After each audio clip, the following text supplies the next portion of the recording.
Si querés contar así muy brevemente o sea, casi que como bullet points, ¿dónde empezaste como desarrollador de software? ¿Qué fue lo que pasó desde que empezaste hasta hoy? Y ahí sí empezamos a hablar un poquito más de lo de hoy. Empecé como desarrollador de software hace 15 años en una consultora que se llama Accenture, que es una multinacional que provee servicios de software. Empecé con un rol de trainee, estuve ahí 2 años en Argentina, Buenos Aires, y después me pasé a una software factory, donde trabajé por 7 años también en Buenos Aires. Después, a un punto, decidí mudarme de Argentina, donde nos mudamos a Nueva Zelanda con mi pareja, y ahí conseguí trabajo en una empresa diferente a lo que es Software Factory, una empresa que hace su propio producto. En este caso, la empresa era Xero, que hace software de contabilidad para pequeñas y medianas empresas. Ahí estuve durante los últimos 7 años, en donde bueno, ahí hice mi mayor crecimiento en términos de experiencia y crecimiento personal, laboral. Y luego decidimos con mi pareja otra vez mudarnos de país a Nueva Zelanda. Esta vez ella fue la que consiguió su oferta de trabajo. Y ahora, bueno, ahora me toca a mí estar en la búsqueda, otra vez después de 7 años, para buscar trabajo como desarrollador de software o afines. En estos 15 años de experiencia como desarrollador de software, si tenés que decir justamente en pocas líneas cuál es tu expertise, digamos, ¿no? Desde tecnologías, industria, producto, no producto, ¿cómo describirías tu experiencia? Tuve experiencias en el pasado de trabajar como desarrollador haciendo aplicaciones webs, pero diría que mi fuerte es en lo que es desarrollo backend. Mi tech stack, lo más común, fue siempre .NET. En estos 15 años, el 85% de mi tiempo trabajé en lo que es .NET y usando bases de datos relacionales, en este caso SQL Server también. Todo lo que es el tech stack de Microsoft, eso fue en lo que más o menos usé en estos 15 años. Te lo pregunto porque lo sé. También trabajaste con Cloud, ¿o no? Y con todo lo que es Continuous Integration, Continuous Delivery.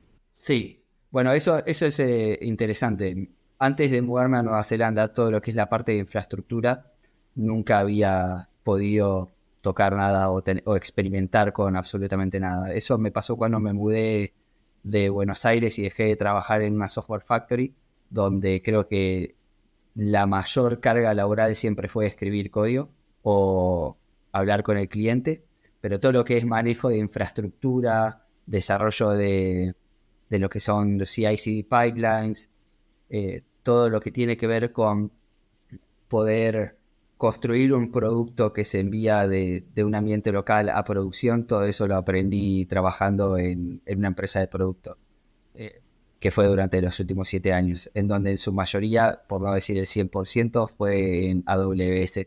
Hernán, hablamos hoy, la razón, como te decía, la razón de la charla que hoy quiero hablar con vos es tu experiencia en buscar trabajo. O sea, y acá cuando me refiero a tu experiencia, me refiero a que me cuentes todo, las frustraciones, los éxitos, y me parece que también está bueno que cuentes un poco cómo fue tu experiencia de buscar trabajo en Argentina, quizás más brevemente, después en Nueva Zelanda y la actual. Viste, te comenté que pasé por 3 empresas en realidad 4 si contamos una, pero pasé por 4 empresas en lo que fue mi carrera laboral, ¿no? Durante esos años en cada empresa, otra vez Accenture 2, Exacta 7, Xero 7, nunca me entrevisté para ninguna otra empresa, para ningún otro puesto durante el periodo de tiempo que estuve en cada empresa, por lo que me considero una de las peores personas para ser entrevistado, o que por lo menos siento que tengo que pagar el costo de no haberme entrevistado durante muchos años para poder volver a tomar un poco de lo que es cancha en las entrevistas. Para resumírtelo, en Accenture entré por un programa que básicamente tomaba gente que estaba en el primer, segundo año de facultad, te metían en un cursito de 30 días de C Sharp y de golpe ya estabas haciendo guardias de 24/7 con India.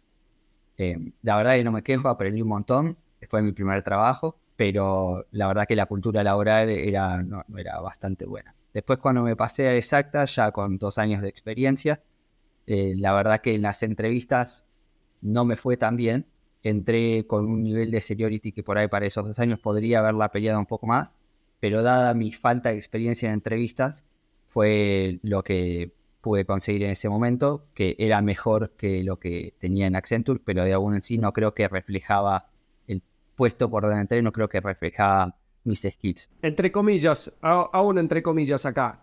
Cuando entraste tanto en Accenture como en Exacta, ¿hiciste muchos procesos de entrevistas al costado, o sea, al mismo tiempo y terminaste quedando ahí? ¿O fue justo que se dio de que empezaste esos procesos y entraste directo en esas empresas? El de Accenture no, fue literalmente en Accenture estaba buscando mi programa de trabajo. La verdad que en ese momento a mí me interesaba que fuese de programador. Es más, me entrevisté en Mercado Libre como administrador de contenido. Y es muy gracioso, no quedé para eso y sí quedé para desarrollador de software. Lo que está aquí. Y para lo que es exacta, creo que me entrevisté en un solo lugar más, creo que la empresa se llamaba Baufest. Eran dos, en ese momento eran dos consultoras muy conocidas, Exacta y Baufest, y quedé en las dos y terminé eligiendo Exacta. Interesante lo que contás, ¿no? Porque por un lado decís que sos malísimo haciendo procesos de entrevista o entrevistándote. Si bien decís que en uno, bueno, fue nada, entraste y era gente sin experiencia y después en el otro caso tuviste 2 ofertas de 2 procesos, con lo cual no se pudo transmitir bien tu conocimiento, pero 2 de 2 básicamente. Creo que si lo tengo que atribuir a algo en este momento, también creo que es la demanda de desarrolladores de software que hay en la Argentina, muy diferente a lo que noté en lo que es afuera. Siempre hago no sé si queremos saltarnos al futuro, pero generalmente siempre hago la comparación de lo que es buscar trabajo, por ejemplo, lo que fue para mí buscar trabajo de desarrollador de software en Nueva Zelanda, de cómo fue en Argentina. En Argentina, como decís vos, fue 2 de 2 y te soy sincero, no tuve que hacer mucho esfuerzo. Y como te digo, no creo que en esas entrevistas haya tenido un desempeño monumental en donde si tuviesen que haber elegido entre mí o 4 personas más, por ahí no me hubiesen tomado, pero creo que al haber tanta demanda, por ahí, y que otra cosa que creo que es muy diferente, en Argentina yo siento que las empresas están mucho más dispuestas a pagar el costo de enseñar a una persona a mejorar el trabajo, que eso no lo noté en Nueva Zelanda, por ejemplo. Bueno, pasemos a Nueva Zelanda. ¿Cómo fue tu experiencia en buscar trabajo en Nueva Zelanda? Cuando llegué a Nueva Zelanda, empecé a buscar trabajo desde Argentina y no me preparé para lo que es la entrevista, lo que son las entrevistas. No me preparé como de verdad me debería haber preparado. Y creo que eso fue por las experiencias que tuve en Buenos Aires, en donde más o menos arreglándomelas ya pasaba la entrevista y quedaba. En Nueva Zelanda fue muy distinto, ya iban con preguntas que eran un poco más complejas, que por ahí creo yo haber tenido el conocimiento y la experiencia para poder responderlas, pero la falta de organización de ideas en mi cabeza para poder defenderme en la entrevista y explicarlas acorde con lo que esperaban era distinta. ¿Te acordás 1 o 2 preguntas que te hayan hecho? Sí, tengo una muy en la mente de haber estado en una entrevista para una empresa que se llama TrailMe. HTML. No, peor. Esta fue peor. La pregunta fue, ¿cuál es la diferencia entre un algoritmo de encriptación, y acá no me lo acuerdo muy bien, MD5 en comparación a como si te dijese el AES 256, no me acuerdo los nombres bien. Pero básicamente me preguntaron, comparame 2 algoritmos de encriptación, decime las diferencias, qué usa cada uno y para qué se usan. Y la verdad es que en ese momento estaba aplicando para un rol, creo yo, intermediate.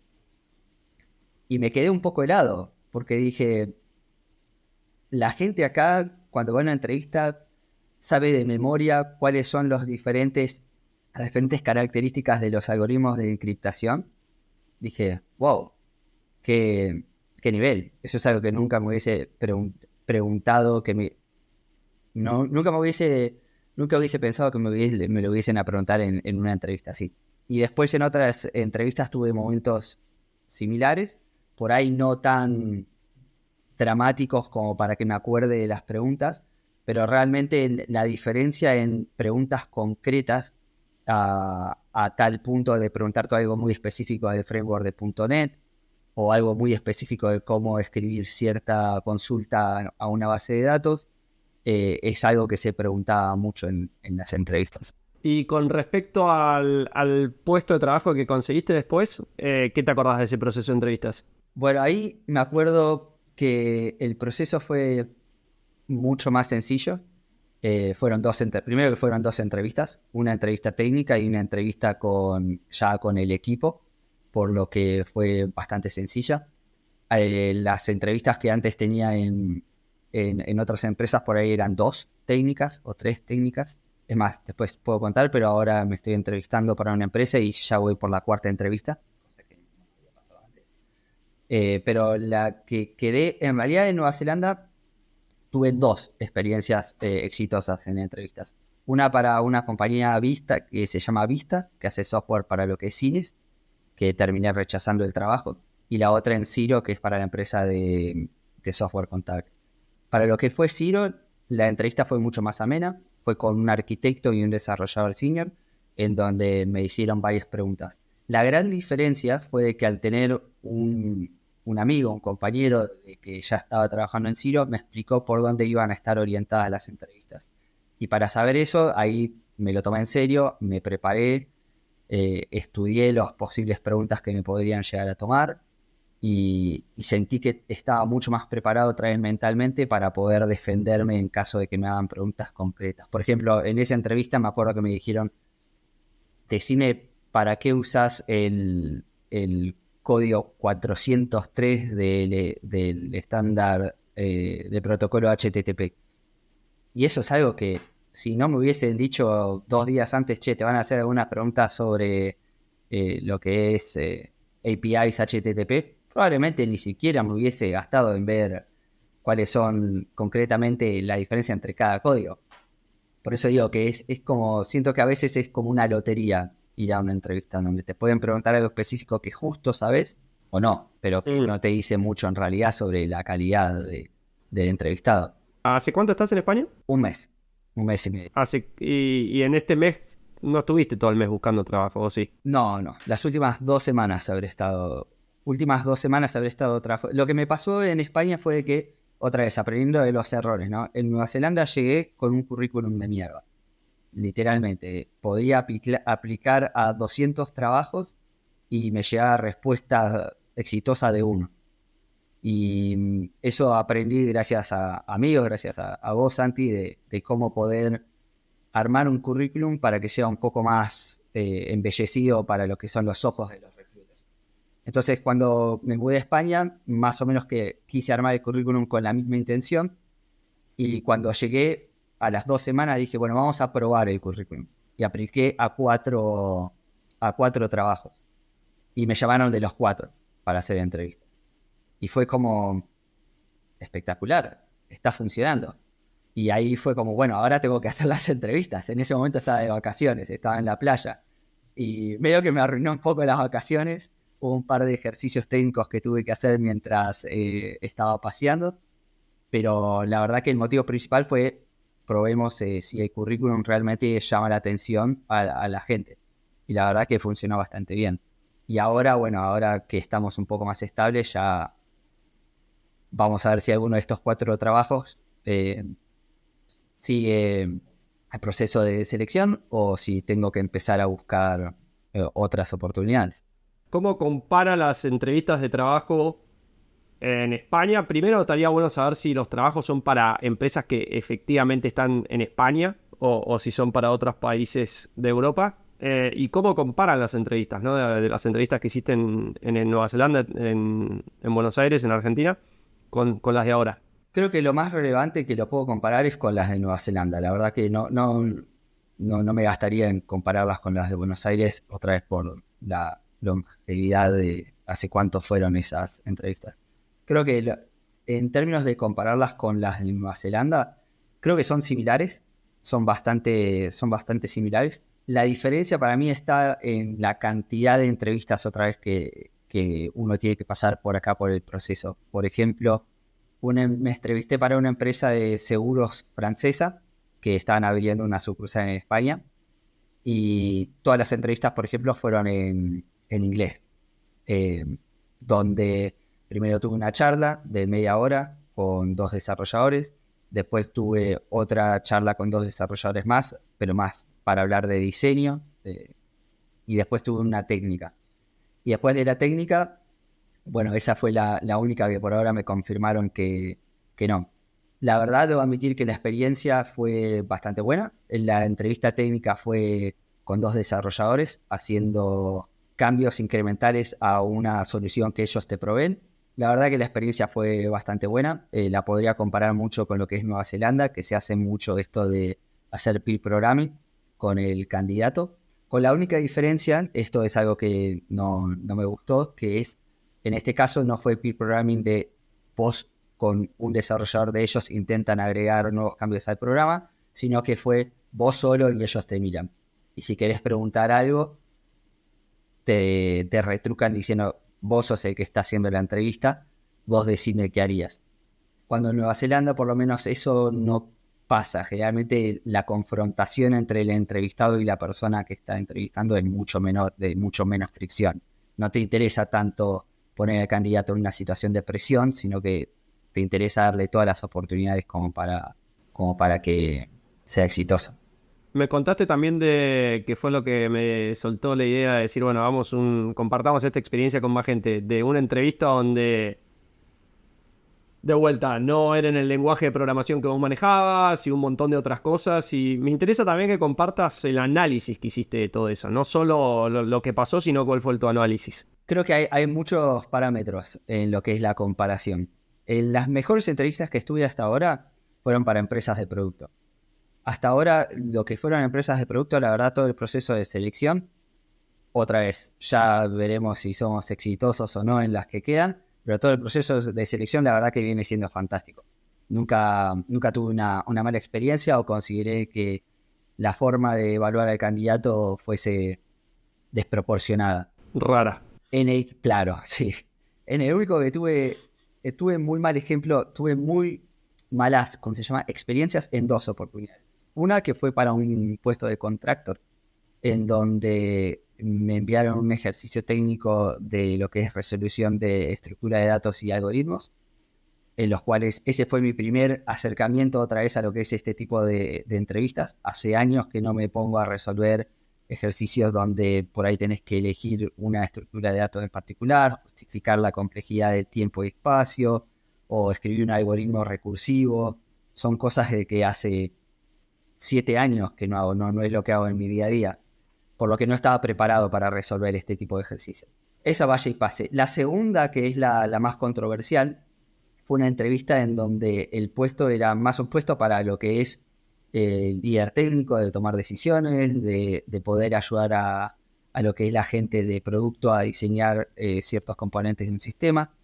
Y esa entrevista fue primero una entrevista técnica, en donde también era puramente un ejercicio de resolver algoritmos, y después eran preguntas muy concretas y muy específicas sobre Kubernetes. Preguntas en donde no es una cuestión de usar criterio, eran preguntas que lo lees en la documentación. Entonces lo que me pasó en la experiencia con esta primera entrevista fue de que dije, me están evaluando mi capacidad de leer la documentación y contestar preguntas. Esto es fantástico. Creía en un momento, dije, ya está, le empiezo a pedir a ChatGPT que me empiece a tirar las respuestas porque no tiene sentido que siga perdiendo el tiempo con esto. Pero le di una oportunidad, me llamaron, tuve una charla con el head de ingeniería, en donde la verdad que para mi gusto fue una mala experiencia. La verdad que las preguntas eran un poco raras, pasaba de preguntas otra vez muy específicas de Kubernetes, cuando yo ya le había explicado a la persona de que no tengo conocimiento a un nivel profundo de Kubernetes. Trabajo con Kubernetes, puedo definir lo que son servicios para deployarlos en producción, pero a un nivel de networking, la verdad que no. Encantado de hacerlo aprender, pero la verdad que no. Esto sería más o menos el panorama, lo que fue la entrevista, a tal punto que pasamos de Kubernetes a contame qué es herencia y qué es polimorfismo. Y dame ejemplos de patrones de diseño en donde uses uno u otro. En donde otra vez, no son cosas de que tengo en mi cabeza ahí inmediatamente cercano, por lo que me resultó raro esta clase de preguntas, donde las puedo contestar, pero tengo que pensar un poco o por ahí prepararme, ver un poco de videos, recapitular sobre el lenguaje que uso. Después de esa entrevista me dijeron, bueno, te vamos a mandar otro challenge técnico. Y yo otra vez en esta entrevista le dije, mi stack tecnológico es .NET, bla, bla, bla, bla. No tengo conocimientos profundos de Kubernetes y así. Llega la segunda entrevista y me dan un ejercicio que la verdad que estaba bastante bien. Tenías que hacer una función lambda, rellenarlo con un par de consultas a DynamoDB. Lo único malo es que era en un ambiente donde ellos te proporcionaban un ID online y el único lenguaje que podías usar era Java, Go o Python, en donde, como digo, no le fui bien claro que no tengo experiencia, por lo que si me das por lo menos un anticipo, de decir, bueno, prepárate una IDE donde puedas tener acceso a lo que es el autocomplete, a compilar el código, fantástico.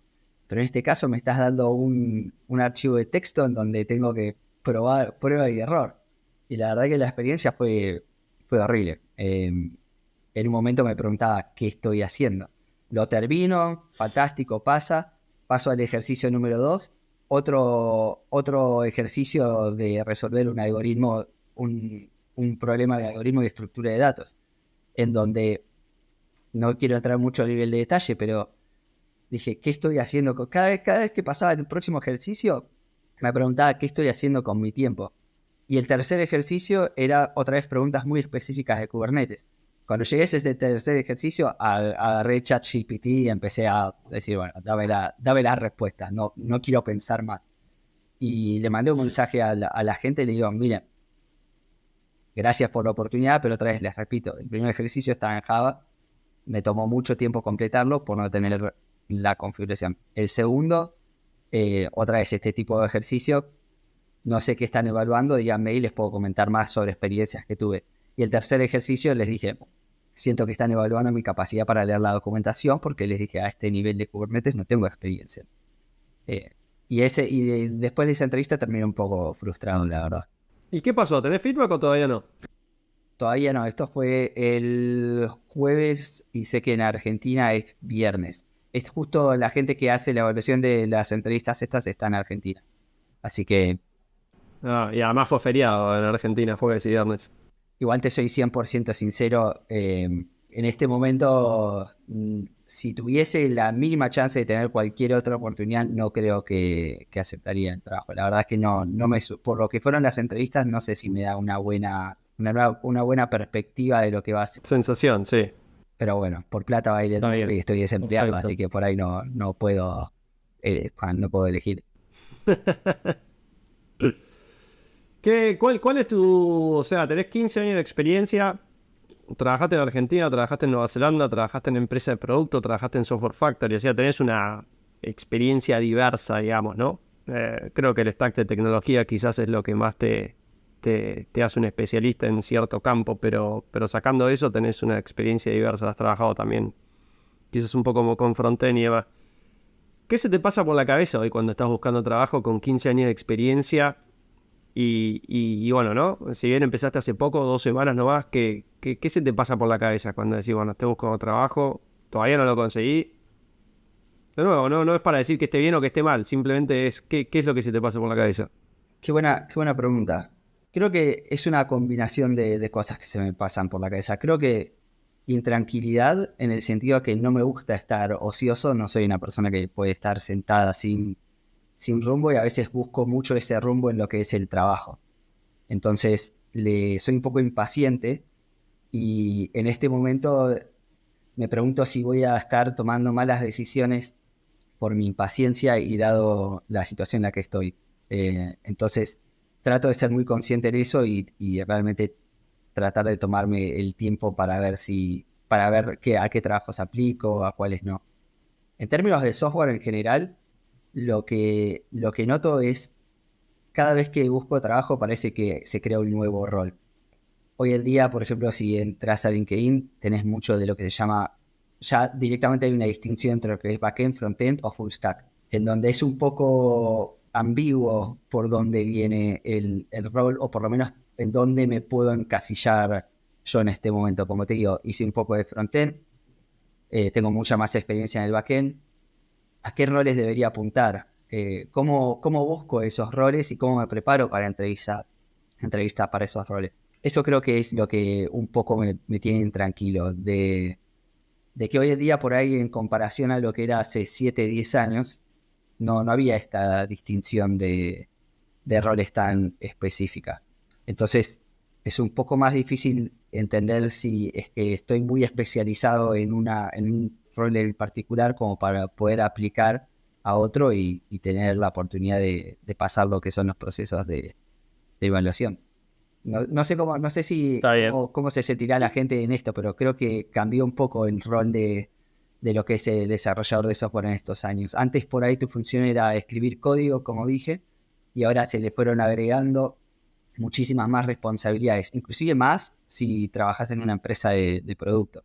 ¿Qué es lo que te da la intranquilidad? Mencionaste el hecho de que el trabajo muchas veces es lo que te ayuda a organizar otros aspectos de tu vida, pero sacando eso, ¿es una cuestión económica? ¿Es una cuestión de qué? Si podemos profundizar un poco más en eso. Mira, eso es muy gracioso. Cuando me mudé a Nueva Zelanda, la segunda vez que me mudé para poder empezar a trabajar, tenía $1.000 en el bolsillo. Era todo lo que tenía. Estaba en un hostel, pagué las primeras 2 semanas y tuve que esperar a cobrarme el primer sueldo para poder pagar 2 semanas más de hostel para vivir, comer y poder empezar.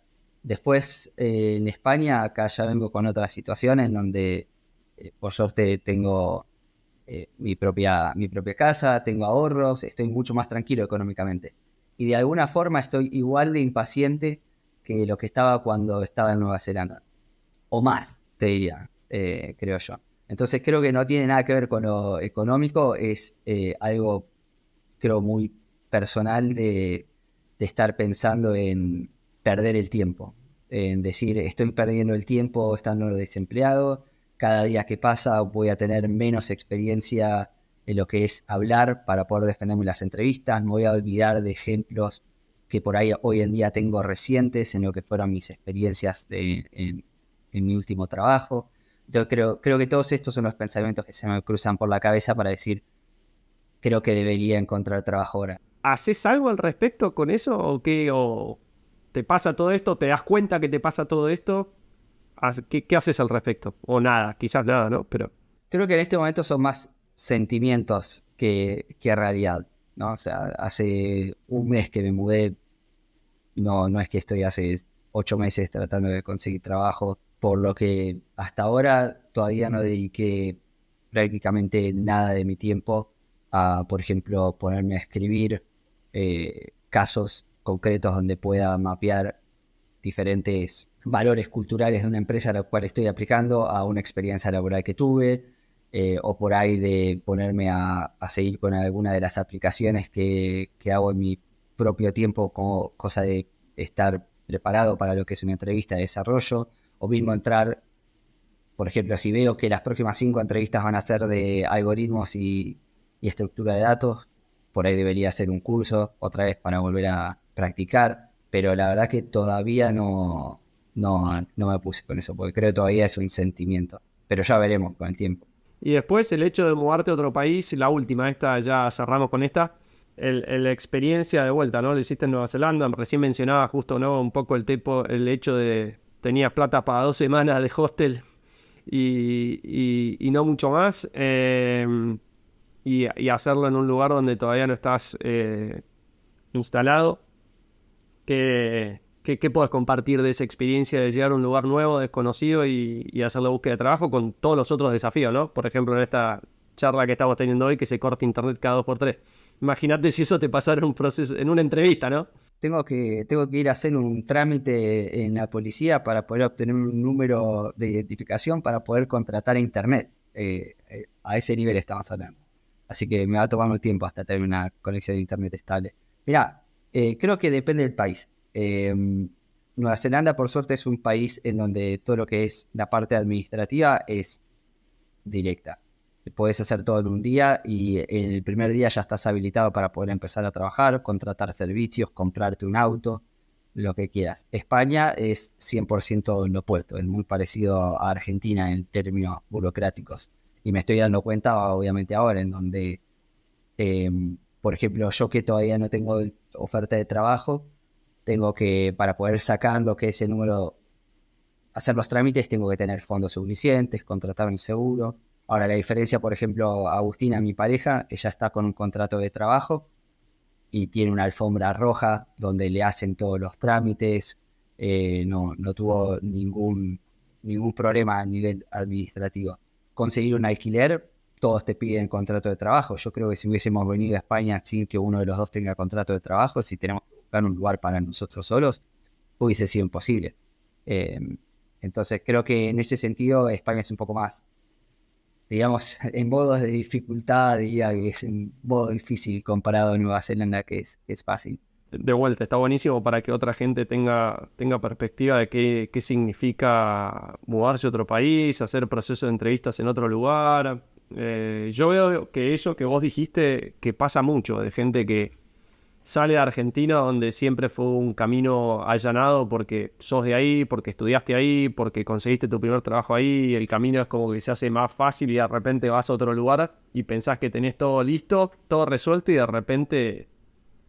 Creo que de eso por ahí no me explayé demasiado, pero creo que eso era mi punto cuando hablaba de lo que es la diferencia entre cuando estaba en Buenos Aires, donde no podía elegir, y de golpe estar en un país distinto donde no tenés ninguna experiencia laboral en ese país y donde decís, no solo no puedes elegir, sino que la vas a tener que remar. O sea, vas a tener que prepararte para las entrevistas. Así que es como que es muy importante eso, porque si no vas preparado, vas a quemar un montón de cartuchos al principio que por ahí podrían haber sido oportunidades exitosas. Que yo creo que es lo mismo que te hubiera pasado en Nueva Zelanda si salías a buscar trabajo. Tu búsqueda de trabajo en Nueva Zelanda hubiera sido relativamente fácil eh, comparado a salir a buscar trabajo en otro lugar, ¿no? Totalmente. Yo creo que por lo menos la entrevista de Trainee la hubiese pasado. Después en Trainee te conté que me tocó trabajar con Natalia por 2 años, ¿no? Y fui y le Sí, dije, sabía. vos me limpiaste en la entrevista. Y después una vez tomando confianza, como que, viste, me dijo, mirá, lo que pasó ahí es que cuando estamos contratando a alguien que nunca estuvo en Nueva Zelanda, que acaba de llegar, tenemos que estar 100% seguros de que va a andar bien. Si no estamos 100% seguros, a veces preferimos decir que no. Y es como de, bueno, o sea, con más razón aún tenés que estar preparado para no darles lugar a duda de que vas a estar bien. 100%. Y son todas esas cosas que uno no sabe, ¿no? Justamente. No sabes cómo prepararte para entrevistas, no sabes qué son las cosas que evalúan, no sabes cómo es la vara que ponen. Y lo mismo pasa en España ahora, ¿no? Decís, bueno, esta persona y- llega acá y decís, no lo conozco, que al fin es de nuevo. Últimamente yo vengo hablando de cuál es la propuesta de valor de cada uno.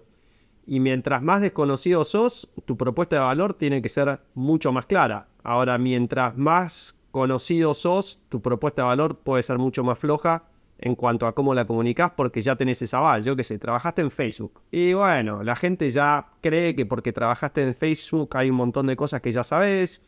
O porque en tu caso, por ejemplo, que venís de trabajar en Nueva Zelanda, donde trabajaste 7, 8 años en inglés, ya tu propuesta de valor de por qué el inglés es mucho más fácil que si hubiera sido de Argentina directamente, quizás. Al final del día es cuál es el aval que tenés para que tengan que ser más blandos en el proceso de entrevista. Mientras más avales tenés, más fácil puede ser más floja puede ser tu propuesta de valor. Mientras menos aval tenés, tu propuesta de valor en la comunicación tiene que ser muy buena. Sí, igual te digo, algunas cosas acá las veo desproporcionadas. No sé si te conté que estoy entrevistándome para Cabify, y ya tuve Sí. cuatro entrevistas, ¿no? Y está así, las entrevistas fueron en inglés, el 90% de las entrevistas fueron en inglés. Y le pregunté a la persona de recursos humanos, todos los que estuve viendo hasta ahora son de España o argentinos. ¿Ustedes hablan inglés? Empecé, me dijo, no. como que en su mayoría hay uno que otro que no habla español, pero en su mayoría perdón, que habla inglés, pero en su mayoría habla en español. Y eso me llamó un poco la atención porque obviamente para mí es una ventaja que me hagan la entrevista en inglés, porque hoy en día el vocabulario técnico lo tengo mucho más aceptado en inglés que en español. Pero me tocó hacer una de las entrevistas en español y te juro que no podía hablar. Y dije, si me tengo que empezar a entrevistar en español, estoy al horno. O sea, no puedo comunicarme como yo quiero, es una sensación horrible. Pero bueno, por eso te digo, o sea, estás entrevistando para un trabajo donde el 95% de tu tiempo vas a hablar en español, pero todas las entrevistas te lo hacen en inglés.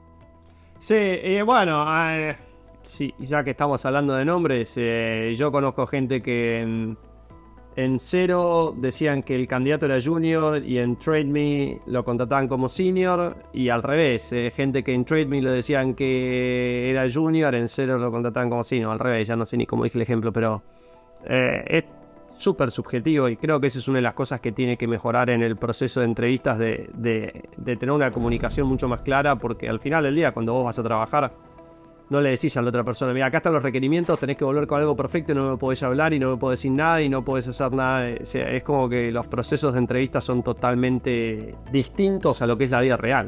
Sí, sí. Por eso a veces es levantarte con el pie derecho, romperla en una entrevista y se acabó. O que te toque un entrevistador de buen humor. O alguien que le caíste bien. Sí. Pero mientras mejor preparado estés, más vas a ayudar a tu suerte. Sí, no es todo suerte. Definitivamente no es todo suerte.